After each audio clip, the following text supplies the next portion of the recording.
Hey, this is Rick Feltner, out here at Johnson's Sauk Trail State Park. Beautiful area. I want to talk a little bit about the root chakra or the base chakra and how it affects adoptees and why, and then talk about grounding a little bit, and how that can help your root chakra and help you feel more connected, because that's something a lot of adoptees struggle with, is just feeling that connection to the world, due to being separated from their biological family early in life, maybe other struggles throughout life, with their adopted families or spouses or children. Those things can trigger that primal wound of being relinquished as a child. And I find that the base chakra or the root chakra is most affected by that. And adoption and relinquishment can affect all of the chakras, but I think you have to start with the base chakra. You have to start with the root chakra. If you're separated from your roots, obviously, it can cause insecurities in life. It can cause stress, and just kind of make you feel lost. You need that connection. So what I like to do, I come out here in nature. It's a beautiful area. I'll give you a little scope of the land here. So this is a little trail off to the side that not a lot of people use.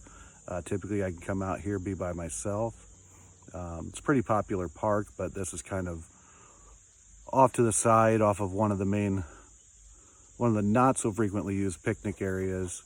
And then there's a trail that goes back to this little pond. There's a bigger lake at another part of this park that's a little more popular, and some bigger trails that people are on. I like to use those too, but when I really want to have some alone time and just connect, this is where I come. So I'll give you a little scope of the land here. There's a little pond out that way. There's trees all around me. I'm going to come back the other way here. A little picnic area. Sometimes I'll sit on that. Okay, but I'm surrounded by trees. You can probably hear the crickets and cicadas. All right. And I chose this spot right here because I found this mushroom right here. All right, just looked like a good spot to sit. And figured if it was good enough for the mushroom, it was good enough for me. Mushrooms come from the earth, and so connecting with the earth, it seemed like a good spot to sit. A lot of times I like to find a tree trunk or something to sit on from a tree that's fallen over. Trees are a great representation of connection to the earth. They have that root system. So if you can find a nice tree stump, you'll get the energy coming through the roots of the trees, all of that, and help you feel more grounded. Now, I don't know when I panned to the mushroom, if you saw, just took and I apologize, I don't have the best well-groomed feet, but I hope it's not anything too disgusting there. But when you're trying to ground yourself, it's important, take your shoes and socks off, put your feet on the ground, just feel the energy of the earth, feel the grass underneath your feet, feel the dirt underneath your feet. It really just helps you connect back to the earth. So it's just a simple exercise. Find an area like this. I even ground in my own yard sometimes if I don't have time to.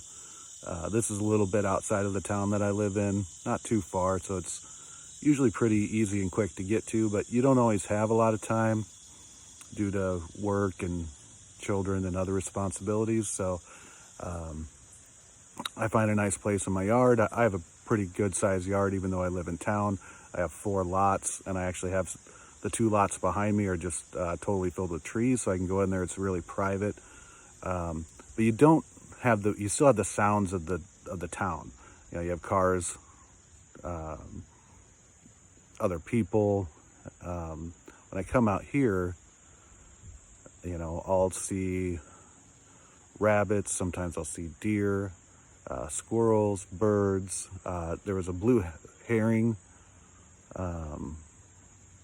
that just flew by right as I started this video, but I had the camera turned on me. So you really get that connection with the earth. I'm going to sit here for a couple minutes in silence and just see if the camera picks up any of the sounds around me. Maybe you'll hear a frog jumping into the water, or a fish jumping, birds chirping, cicadas singing. It's just a really nice way to reset yourself, feel that connection with the earth. We're just as much a part of this earth and a part of this universe as anything else. The trees, the mushroom. You know, so if you're feeling disconnected and feeling like you just don't have that connection, you just feel separated.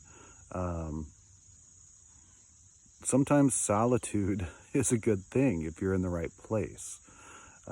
So, you know, find a spot like this. Again, I'm just going to be quiet here for a minute. My feet are on the ground. I'm sitting on the ground. So your base chakra is the very bottom of your tailbone and the very bottom of yourself. So when you're sitting on the ground like this, that chakra is connecting with the earth. It's recharging with the earth. So I'm going to sit here in silence for a couple minutes. I don't want to make it too boring, but hopefully you'll pick up on some of the sounds around me, and you know, then just make sure you incorporate this into a practice. I'm going to try to do this every Monday or something like this every Monday for the base chakra, and then each day of the week I'm going to do a different chakra. So tomorrow I'll do the sacral chakra, talk about that a little bit and some exercises you can do for that. But today it's the base chakra, the root chakra. It's represented by the color red. I actually just went out and bought a couple shirts that have some red in them. I didn't change my clothes, but I'm going to try to start incorporating that too, just on each day of the week as I'm focusing on each chakra. Just try to wear that color, absorb that energy, and help that healing process.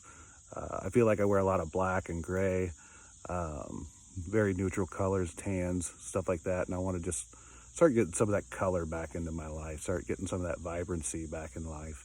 But anyway, I'm going to sit here for a couple minutes in silence. I know I keep saying that, but here I go.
All right, I don't know how long that was. I'm going to stay out here longer. I just don't want to keep everybody here with me.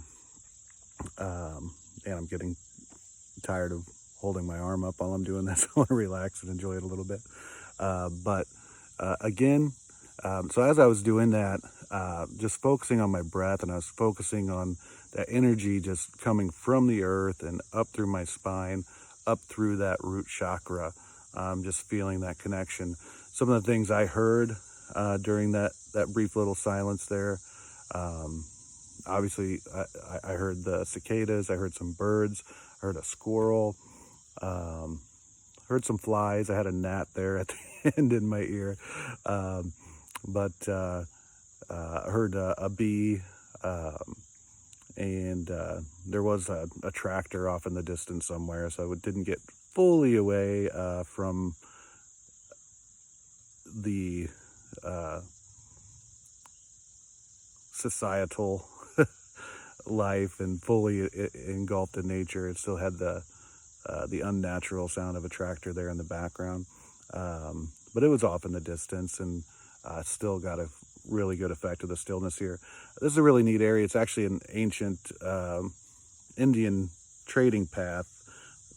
It goes from somewhere all the way out west to up to Canada. I'm in right outside of Kewanee, Illinois. It's called the Sauk Trail. So Native Americans used to travel the Sauk Trail and do a lot of trading with other tribes and things of that nature. So I just think it's a neat place to come out and relax. So try to find your own spot like that. I'm going to stay out here a while by myself, but I didn't want to keep you guys here with me. But just wanted to talk a little bit about, again, the root chakra, the base chakra, and something you can do to help feel connected to the world again. I hope this helps someone. Feel free to leave me some comments or whatever you like. But thanks for listening.